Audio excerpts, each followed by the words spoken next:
My research is based at the UNESCO World Heritage Site of Bat, which is in Oman, close to a modern town, I should say, called Ibri. It's one of the best preserved settlements and also cemeteries or necropolises from this time period, which is once again the early Bronze Age, so about 4,500 years ago.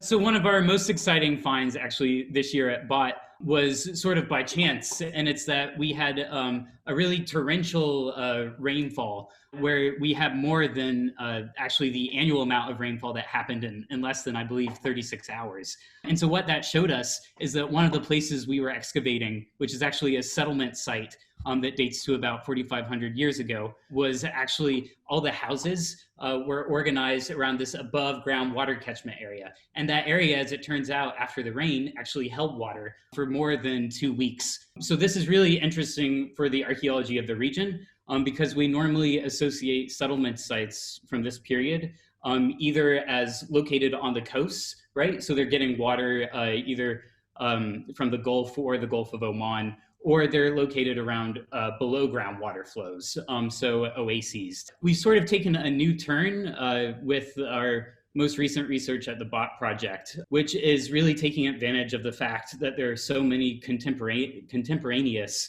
settlement sites located around BOT. So this is kind of one of the big gaps in our understanding of the Bronze Age of Southeastern Arabia. And when I say Southeastern Arabia, I mean Northern Oman and the UAE. And that is that we know during this time period, there were all kinds of really fascinating connections between people living here and people living all across the Middle East, along the Indus River Valley, up in Mesopotamia, and even places further afield as well. But what we don't actually understand that much about is how different settlements within Southeastern Arabia, within Oman and the UAE, actually interacted with each other and were organized. There's a lot of potential for this stuff that we found at BOT to have an impact on sort of the archaeology of the region at large, especially because this is a sort of shared history for Southeastern Arabia.